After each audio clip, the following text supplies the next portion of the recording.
So, why do I meditate? Well, the simple answer to that question is because I need to and because I'm a walking mess. And I don't mean like a mess worse than anybody else out there, most likely a mess like everybody else out there. Because since the day we were born, we start to acquire all kinds of behaviors that we learn from the first upbringing of our parents, the first confrontation into society, all of those things that inoculate themselves into us, creating our subconscious, and all of a sudden you believe more and more that this sort of routinely behavior that you apply in your life, it's you, when in fact it's all kinds of things on top of something that once wanted to be you or that potentially could be you in the future. And once I realized that with that noise that was in my head all the time, that voice talking all the time, repeating the same thing, patterns, confrontation, fear, all the things that just keep emerging every time I did something, walking in a certain way, going in a certain way, interacting in a certain way, and those repetitive like loops of thoughts just came back to me in the same way, this chattering voice that I wonder, who the hell is that? Is it even me, this thing talking to me like all the time? Oh, this is gonna happen there, or maybe if I do this, that is gonna happen. Exactly the sort of same projection and vision that I kept living, re-experiencing myself. And when I started to notice that, like, that potentially could have been not me, but something that I've learned so proficiently over time that by repetition, I didn't even notice there was a habit of thinking in a certain way, a habit of seeing in a certain way. When an interaction occurred, when a confrontation occurred, when an event in a certain way occurred in between my life, just projecting the same thoughts, projecting the same vision, what I imagine it would have happened, exactly the same loop. And sometimes it's so tiring, so incredibly tiring of always seeing yourself having the same type of reaction, emotions to a certain things. And that's exactly when I started to notice more of these, that I thought there must be a way that you can silence a little bit of these, or at least detach yourself from this chattering mind, from this voice that I don't even know if it's me. So I started to do a little bit of meditation, just mindfulness, sitting in a place, wandering and seeing the mind wandering and bringing it back all the time, just being there, trying to get to a moment where either for a second or for 10 seconds or like few minutes, it depends on the occasion, I could just be in that moment without any expectations, without playing the broken record of who am I supposed to be, how I'm supposed to behave into society, how I'm supposed to give and take, and all of that, relationships and affections and love and ambitions and all the projection that you can think of. Just being in that moment for a moment, being free of all of that. And when I started to meditate, the first time I had a little glimpse, of what it could be to be in that moment for a second. And since then, I always try to get into the moment a little bit. And I have to say, I failed so many times meditating, not doing it enough, not being present, leaving the mind wandering, trying to control the meditation. And that's exactly why I still meditate. I still meditate because more and more I'm trying to learn from my mistakes. Also in that process of that encompasses so many things. There is so much growth in there to be done. And when I look at myself and I see that mess, and I'm like, wow, there's so much more in here than I thought. Like a broken ego, like ambitions and fear, like wounds from very long time ago.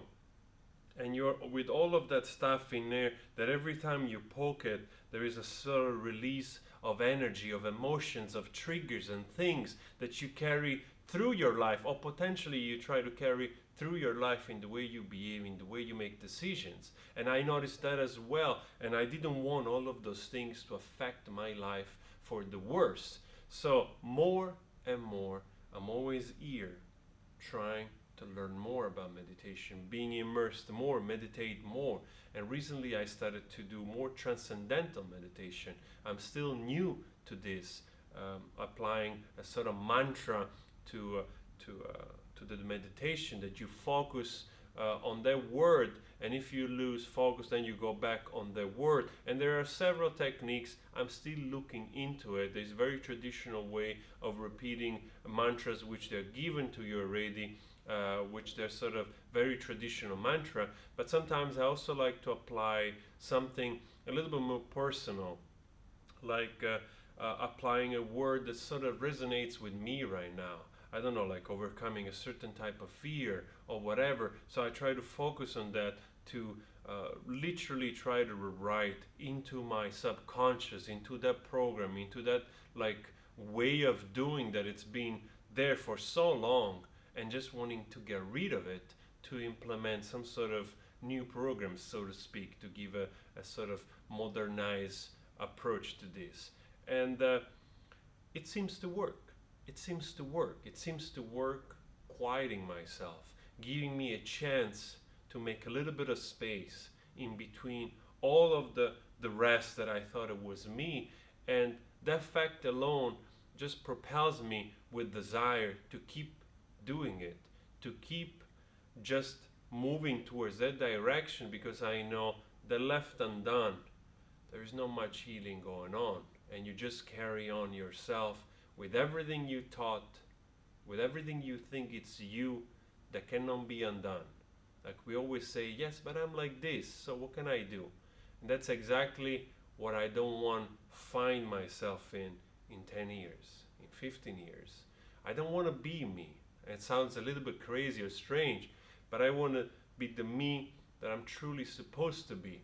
The me free of all of those other things which were constructions of ego, of projections, of fear, of doubt and pain, and eventually be a me of deeper love, perhaps, deeper peace, and having an outlook on everything else with a new sense of wonder.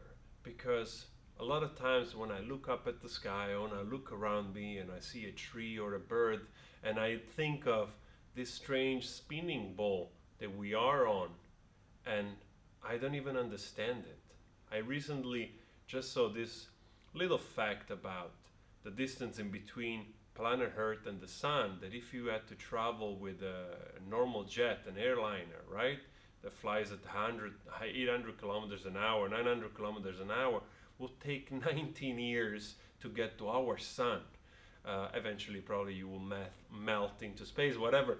But it's just mind-blowing, the distances, the space, and this repeats continuously, not only in our galaxy that it's gigantic, but in like billions of other galaxies. And I'm here in this world thinking of politics, thinking of 2020 election, thinking of taxes, thinking of having success, money, dollars, euro, rent, achievement, Lamborghinis, and singing, and all of that. And still, in this very moment, in this sort of bubble of smallness, there is everything else going on in this incredible universe. And that is also a reason why I'm here, trying to center myself with meditation, to see if this life has just a little bit of deeper meaning than just being swayed by the event of modern society. What we happen to experience when we are born. We are here in 2019. Somebody was here in 30 after Christ, or in the 1500. We are here together, and we're trying to make the best of it, but at the same time trying to connect with something that goes beyond our petty sort of creation, so to speak, which is important, but also sometimes it keeps us from wandering and understanding a bigger picture that it's pretty big. It's quite big. So those are some of the reasons why I meditate, and I just want to share this talk with you. And if you enjoy it, let me know. We do more of these talks if we're going to go more specific. This is unscripted, just flow of thoughts together with you. Let's go back to a reaction later. Always spread love. Always spread love.